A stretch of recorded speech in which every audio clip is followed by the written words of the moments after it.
आजकल बच्चों में कैल्शियम की कमी होने के कारण उनकी हड्डियां बहुत ही जल्दी कमज़ोर हो रही हैं और टूट जाती हैं।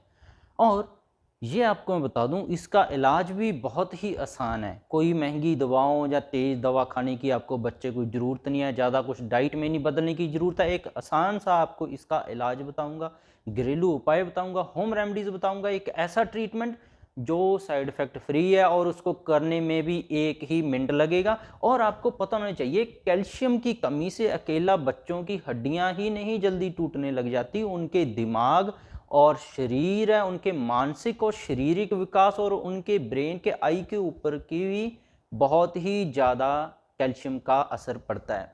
तो ये कैल्शियम की कमी अकेली हड्डियों तक की नहीं है, ये बच्चों के दिमाग के ऊपर भी असर डालती है। आइए डिस्कस करते हैं इसके सिम्टम्स क्या क्या मिल सकते हैं। आपको जैसे पता है, कैल्शियम की कमी की वजह से हड्डियां तो जल्दी टूट ही जाती हैं, हड्डियां कमजोर हो जाती हैं और बच्चों की हड्डियां मुड़ने भी लग जाती हैं। छोटे बच्चों की बात करें तो इसके अंदर एक बीमारी होती है ऑस्टियोपोरोसिस, ये डेवलप हो जाती है। मतलब कि हड्डियां अंदर से खोखली होना शुरू हो जाती है, डिलेड माइलस्टोन होने लग जाता है कि बच्चा नॉर्मल जिसकी उम्र अभी चलने की है वो चल नहीं पाता, बोल नहीं पाता। तो ये भी कैल्शियम की कमी होने के लक्षण हो सकते हैं। हड्डियों में टूटने से ही नहीं पता लगता है।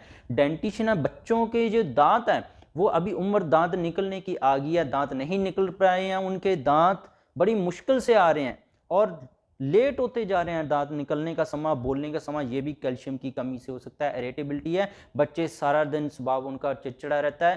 कंसंट्रेशन है, जो बच्चों के अंदर कंसंट्रेशन है, आईक्यू लेवल है, वो भी बहुत ज़्यादा कम हो जाता है। और बच्चों के बाल, स्किन और नेल्स को भी ये कैल्शियम की कमी असर डालती है। तो अकेली हड्डियों की कमजोरी तक, टूटने तक की ये सीमित नहीं है। तो इसके कारण जान लेते हैं कि ये हो क्यों रहा है। सबसे ज़्यादा कारण है कि बच्चा जब चलने फिरने लग जाता है तो वो एसिडिक डाइट ज़्यादा कर देता है। उसको हम कोल्ड ड्रिंक पीने की आदत डाल देते हैं, फ्रूटी ड्रिंक्स, ये वो सारी पीने वाली चीज़ें जो फर्मेंटेड प्रोडक्ट हैं आदत डाल देते हैं, जिससे हड्डियों में से फॉस्फोरस, कैल्शियम यूरिन के थ्रू बाहर हो जाता है, कमज़ोर हो जाती हैं।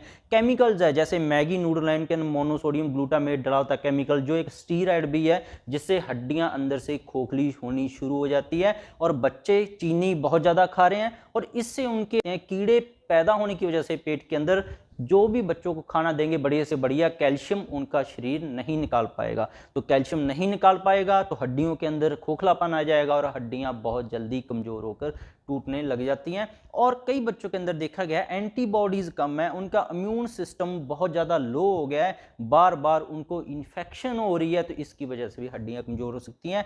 बुखार हो रहा है उनको बार बार, ये भी हड्डियां कमजोर होने का एक कारण हो सकता है, जिससे हड्डियां टूटने लग जाती हैं। ईएसआर बढ़ा हुआ है, कुछ टेस्ट है जिसको करवा कर आप पता लगा सकते हैं। प्लेटलेट लो चल रहे हैं, अल्कलाइन फॉस्फेटेज बच्चों का बढ़ा हुआ है, एसजीपीटी बढ़ा हुआ है, तो ये हड्डियां अंदर से खोखला जब शुरू होने लगती हैं तो ये सारे टेस्ट एक साथ ही गड़बड़ होने शुरू हो जाते हैं।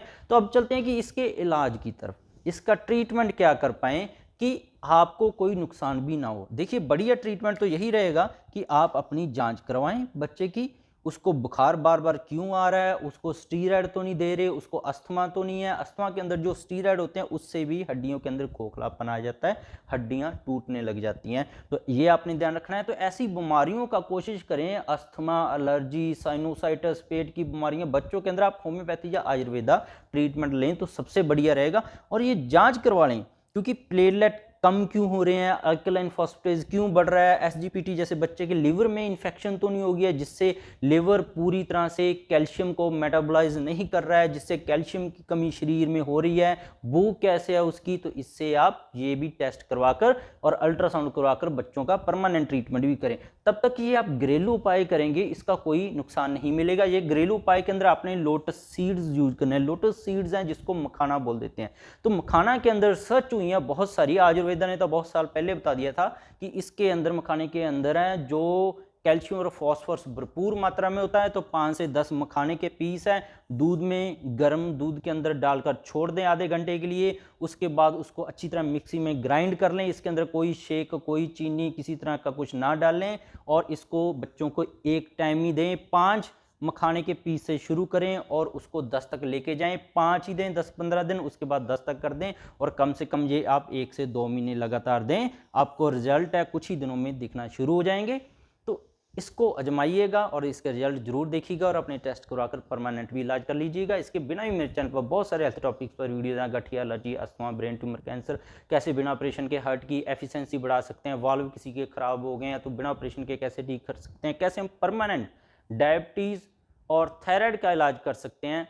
आप जरूर मेरे चैनल पर जाकर देखें। वीडियो को लाइक और शेयर करना मत भूलिएगा। जिन लोगों ने सब्सक्राइब नहीं किया, सब्सक्राइब का बटन क्लिक कर दें। मिलते हैं कल फिर नई वीडियो।